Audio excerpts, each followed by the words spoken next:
Hi guys, it's Kales, and so I am here at the Tattered Cover Bookstore, which, as many of you know, is one of my absolute favorite bookstores. And I am here for several reasons, but the main one tonight is that one of my absolute favorite authors is here, Allie Carter. Allie Carter, as many of you guys know, is the author of the Gallagher Girls series. She's also the author of the Heist Society series, as well as this new series that's come out, which is the Embassy Rose series. She also wrote 2 adult books, which is a duology that I am so mad that I forgot to bring to have her sign, and oh, I just can't believe I forgot it. I'm cheating at solitaire and learning to play gin, but I don't think those are in publication anymore.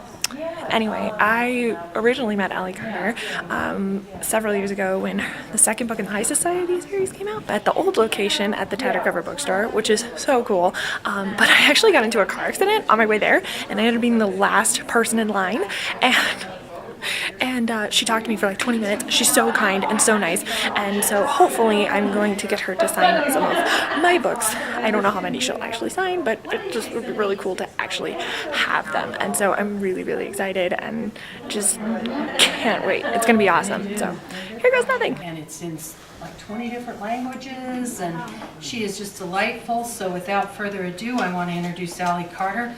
Let's give her a warm welcome. Woo! Thank you. I cannot believe that there are actually people here. Of course, I'm from Oklahoma, and if we had this much snow, like the National Guard would have been called in by now. They'd be, helicoptering in troops. It would be a big thing. So leave it to Denver, plucky Denver, to fire up the 4-wheel drive vehicles and head on down to the Tattered Cover. So thank you very much. The question all the time, like, where do you get your ideas? Was writing the Gallagher Girl books. I had 2 Gallaghers out. I had just sold the first Heist Society book, so I knew that idea, I knew that series was coming, and I was able to quit my day job. And that was a big moment, so that I was able to actually leave the town where I was living to move back closer to where my family was. But before I could leave, obviously I had to go say goodbye to the librarian, because you can't just leave. If you're a book person, you have to say goodbye to the librarian. We were chatting in her office, and her son had just started college. And so I asked her, how's he liking college? Has he declared a major? And she said, oh, he's liking it really well. He thinks he wants to go into the foreign services, and I don't know how I feel about that, because that means my grandchildren are going to grow up in embassies all around the world. And I think my jaw probably hit the floor, because you can't just say something like that to someone like me and have me not obsess with what would it be like to grow up in embassies all around. I mean, like, all your friends would be from different countries, and they'd all speak different languages, and you'd have all these really cool, cultural experiences. And not only that, but like maybe you would overhear something, and then you would have to stop nuclear war. And so it kind of escalates in my mind pretty quickly. I did what every smart YA author does, and I talked to Holly Black. Yes. Because Holly is amazing. She is the plot whisperer. All YA authors, the best part of being a YA author is that you might someday get to sit at Holly Black's feet and stare longingly up at her as she pets your hair and tells you that your book is going to be okay. She's just the best. And so I was talking to Holly, and Holly is the best at the Socratic method that I've ever met. And so she'll just ask you questions. And then I'm like, okay, it's about a girl who moves in with her grandfather, who is the U.S. ambassador to a country.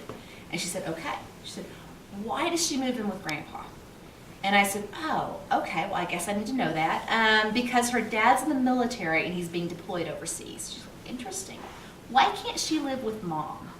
I said, oh, I think Mom's dead. And Holly's like, now we're really getting somewhere. She's like, did Mom die a natural death? And I'm like, well, what's the fun in that? So Mom obviously had to be murdered. And because, I'm cruel.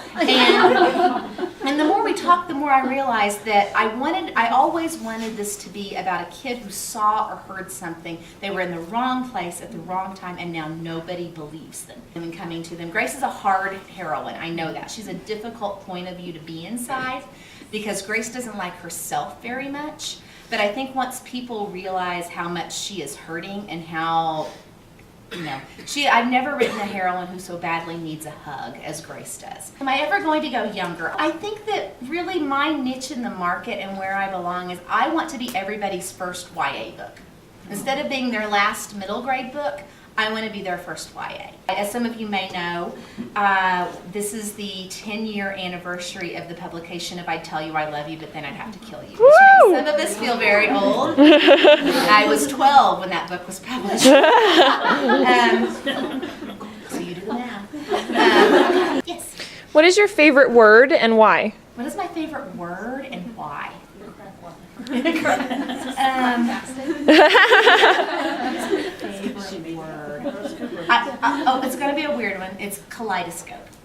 Because I've noticed that's an odd kind of word, but I think it appears in almost every single one of my books. That's awesome. There's always a kaleidoscope reference somewhere. I think. I may be wrong about that, but it feels like that. I'll check. It's okay. Are you a vlogger by chance? I am a booktuber. I am indeed. And Awesome. but yes, I run a booktube channel. And Awesome. so I have a lot of readers that are very excited about this. So Very cool. I hope I don't sound like a moron. And no, not in the slightest. Not in the slightest.